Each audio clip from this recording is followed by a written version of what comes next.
बिस्मिल्लाहिर्रहमानिर्रहीम। अस्सलामु अलैकुम वरहमतुल्लाहि वबरकातुहू। नाज़रीन कराम, इमरान खान ने जो इस माफिया के बारे में तारीखी अल्फाज कहे थे कि एक तो ये जाहिल हैं और ऊपर से कोशिश भी नहीं करते, अब इन तारीखी अल्फाज की बाज़गश एक बार फिर सुनाई देने लगी है। ज़मान पार्क से बुशरा बीबी की डायरी निकालने का दावा करने वाला मीडिया और इस डायरी के मुतालिक किड़िक किड़िक कुड़ी करने वाले जावेद चौधरी के निराले तबसरे, कड़िक कड़िक कड़िक कड़िक की आवाजें आई, क्री करके, कड़िक कड़िक कड़िक क्री करके, क्योंकि उसकी वजह दरवाजा टेढ़ा हो गया था। और जादू टोने के घटिया इल्जामात ने एक बार फिर साबित कर दिया है कि इमरान खान ने जो इस माफिया की जहनी पस्ती की जो बात की थी वो बिल्कुल ठीक थी। और कई माहिरीन ने यह तक कहा है कि शहबाज शरीफ और राजा रियाज के कान पकड़वा कर इनसे निगरां वजीर आजम की समरी पर दस्तखत करवाए गए। माथे पर पसीना और कांपे टांगने वाली सरकार यानी बिलावल जरदारी के पैर तले जमीन उस वक्त खिसकती नजर आई जब उसे ये पता चला कि शहबाज शरीफ के साथ साथ नवाज शरीफ और जरदारी की सीवी भी मुस्तरद हो चुकी है।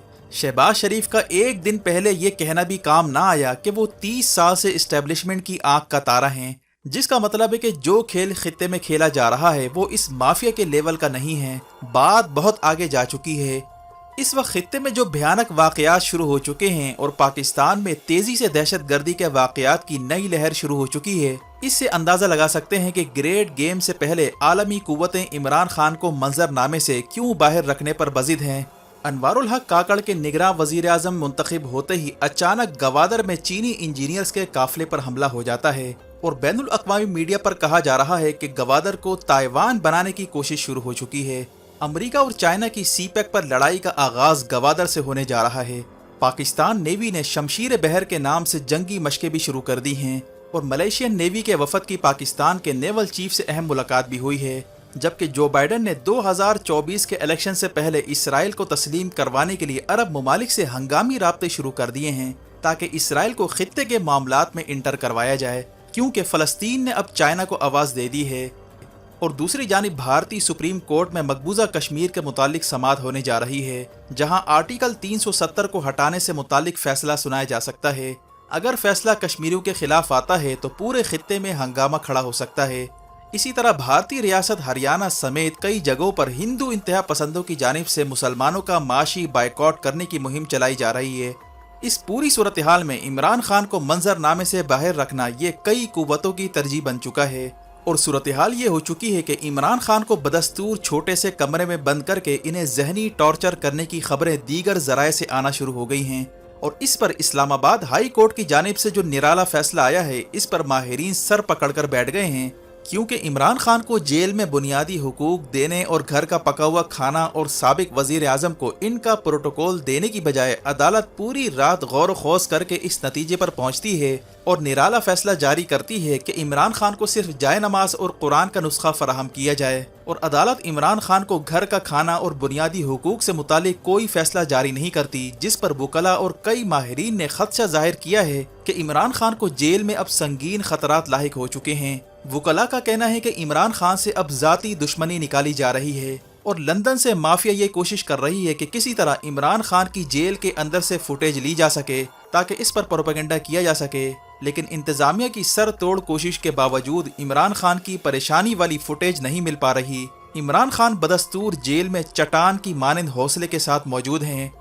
इमरान खान को घर का खाना ना दिए जाने पर मेडिकल डॉक्टर्स ने खदशा जाहिर किया है कि इमरान खान को जहनी तनाव और डिप्रेशन का शिकार करने के लिए नित नए हथकंडे इस्तेमाल किए जा सकते हैं। अगर इन सब में नाकामी होती है तो इमरान खान को तोड़ने के लिए आसाब शिकन अद्वियात या केमिकल इनके खाने में मिलाए जाने का खदशा है ताकि इमरान खान को आसाबी तौर पर कमजोर किया जा सके या इन्हें इस हालत में पहुंचा दिया जाए ताकि वो मुस्तकबिल में पार्टी की क़यादत के लिए नाअहल हो जाएं। इस मकसद के लिए इमरान खान की वाइफ के खिलाफ घेरा तंग करके इन्हें शरीक जुर्म करार देकर इन्हें जेल में डलवाने की कोशिश करके इमरान खान को जहनी अजियत भी दी जा सकती है, जैसा कि डायरी वाला ड्रामा लॉन्च करके अब कर दिया गया है, जिस पर जर सहाफत के रखवालों ने प्रोपेगेंडा करना शुरू कर दिया है कि डायरी में अहकामात दिए गए थे कि किस तरह 9 मई और इसके बाद फसादात करवाना है ताकि 9 मई के वाक़े में फंसाकर इमरान खान की वाइफ पर हाथ डाला जा सके। इसकी वजह यह भी है कि इमरान खान ने हाल ही में जेल से पैगाम जारी किया था कि इन्हें इस बात का दुख है कि ज़मान पार्क में इनकी बेगम के कमरे का दरवाज़ा तोड़ने की कोशिश की गई ताकि इमरान खान को सियासत छोड़ने पर मजबूर किया जा सके, जिस तरह इनकी जमात के दीगर लोगों के साथ होता रहा है। عمران خان کے متعلق سب کا اتفاق ہے کہ وہ انتہائی مضبوط اعصاب کے مالک ہیں، وہ کسی بھی طرح اس مافیا کے آگے نہیں جھکیں گے۔ یہ بات چونکہ مافیا کو اچھی طرح معلوم ہے، اسی لیے ایموشنل ٹارچر کے تمام حربے آزمانے کے بعد آخری جو چیز رہ جاتی ہے وہ ان کا کھانا ہے، جس پر کنٹرول حاصل کرنے کی کوشش کی جا رہی ہے۔ اسی لیے عمران خان کو گھر کا کھانا فراہم کرنے کی اجازت نہ دینا، اس پر اب تمام ہی حلقوں میں شدید تشویش کا اظہار کیا جا رہا ہے۔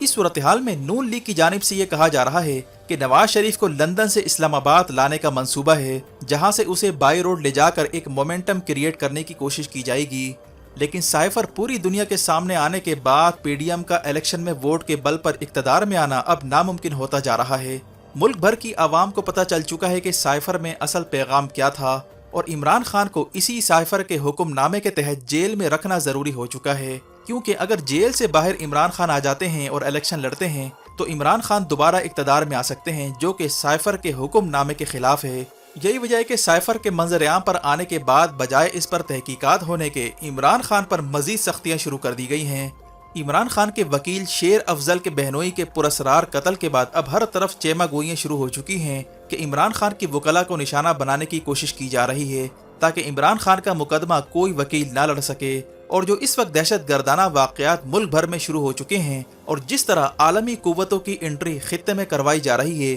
اس میں کچھ بعید نہیں کہ سائفر میں موجود حکم نامے پر مکمل عمل درآمد کے لیے وہ طاقتیں کسی بھی حد تک جا سکتی ہیں، کیونکہ اس وقت یہ خبر آ رہی ہے کہ امریکہ مڈل ایسٹ کا منظرنامہ ہر صورت بدلنا چاہتا ہے، جس کے لیے وہ عرب ممالک بالخصوص سعودیہ پر دباؤ ڈال رہا ہے کہ وہ اسرائیل کو تسلیم کر کے اس کے ساتھ نارملائزیشن ڈیل کرے، تاکہ 2024 سے پہلے وہ اسے کیش کروا کر امریکہ میں یہودی لابی کی حمایت حاصل کر سکے۔ اس مقصد کے لیے امریکہ کا نیشنل سیکورٹی ایڈوائزر جیک سولیوان کئی بار سعودیہ کے دورے کر چکا ہے، جبکہ اس معاملے پر فلسطینی رہنماؤں نے سعودیوں کو خبردار کیا ہے کہ وہ کسی صورت امریکہ کے دباؤ میں آ کر فلسطین کاز کو پس پش نہ ڈالے۔ کہا جا رہا ہے کہ اس کے بدلے محمد بن سلمان نے امریکہ کے سامنے سخت شرائط رکھ دی ہیں، جس میں نیٹو طرز کا پیکٹ سعودیہ کے ساتھ کیا جائے اور جدید ہتھیار اور طیارے دینے کے علاوہ سعودیہ کو سول نیوکلیئر ٹیکنالوجی تک رسائی دی جائے۔ یہ شرائط بائیڈن اس وقت ماننے سے قاصر ہے، جبکہ اسرائیل نے پیغام دیا ہے کہ نارملائزیشن ڈیل کرنے کے لیے وہ یروشلم کے اسٹیٹس پر کمپرومائز نہیں کرے گا، یعنی وہ یروشلم کو ہر صورت اپنے کنٹرول میں رکھے گا، جس کا مطلب ہے کہ سعودیہ اور اسرائیل کے درمیان نارملائزیشن ڈیل کو اب بریکیں لگ چکی ہیں۔ اس دوران چائنا درمیان میں آ چکا ہے، جس نے سعودیہ کو نیوکلیئر ٹیکنالوجی کی پیشکش کر دی ہے اور مسئلہ فلسطین پر فلسطینیوں کے ساتھ کھڑا ہونے کا اعلان کیا ہے۔ اسی لیے اس معاملے کو لے کر اسرائیل اور امریکہ میں پینک پھیلتا جا رہا ہے۔ امریکہ کی یہ بھی کوشش ہے کہ عرب ممالک کو کسی طرح چین کے بیلٹ اینڈ روڈ پروگرام سے دستبردار کروایا جائے۔ ایک جانب امریکہ اور اسرائیل کا پریشر ہے تو دوسری جانب انڈیا نے حال ہی میں سعودیہ اور یو اے ای سے رابطے شروع کر دیے ہیں، اور حال ہی میں بھارت کی نیوی نے سعودیہ اور یو اے ای کی نیوی کے ساتھ نیول مشقیں بھی کی ہیں۔ انڈیا کا کہنا ہے کہ وہ سعودیہ اور یو اے ای کے ساتھ اسٹریٹجک معاہدہ کرنا چاہتا ہے، تاکہ بھارت کے خلاف مڈل ایسٹ ممالک سے پاکستان کو سپورٹ نہ مل سکے۔ ان تمام صورتحال میں پاکستان نیوی نے شمشیر بحر کے نام سے مشقیں شروع کر دی ہیں۔ ترکی کی جانب سے چوتھا بحری جہاز بھی ڈیلیور کر دیا گیا ہے۔ اسی طرح ملیشین نیوی کے وفد نے پاکستان کا دورہ کیا ہے۔ امریکہ اور چین کی لڑائی ساؤتھ چائنا اور تائیوان کے ساتھ ساتھ گوادر پر بھی اثر انداز ہونے جا رہی ہے۔ حال ہی میں گوادر میں چینی انجینئرز کی بس پر حملہ کر کے چین کو بڑا پیغام دیا گیا ہے۔ عالمی قوتیں چاہتی ہیں کہ کسی طرح پاکستان کے ایران اور افغانستان سے تعلقات خراب کروائے جائیں، تاکہ ان کی سرحدوں کو استعمال کر کے سی پیک کے خلاف گھیرا تنگ کیا جا سکے۔ یہی وجہ ہے کہ اس وقت پاکستان میں ایک مضبوط لیڈرشپ کی ضرورت محسوس کی جا رہی ہے، اور اسی لیے عمران خان کو بدستور جیل میں رکھ کر انہیں الیکشن سے دور رکھنا اس کے اب تانے بانے اس گریٹ گیم کے ساتھ جڑتے جا رہے ہیں جس کے ذریعے خطے کا منظرنامہ بدلنے کی کوشش کی جا رہی ہے۔ یہی وجہ ہے کہ اس بار پورے خطے میں جو الیکشن سر پر آ چکے ہیں، ان کی اہمیت اب اور بڑھتی جا رہی ہے۔ ویڈیو دیکھنے کا شکریہ۔ مزید اپڈیٹس کے لیے ہمارے چینل کو سبسکرائب کیجیے اور کمنٹ سیکشن میں اپنے خیالات کا ضرور اظہار کیجیے۔ اپنا اور گرد و نواح کے لوگوں کا خیال رکھیں۔ فی امان اللہ۔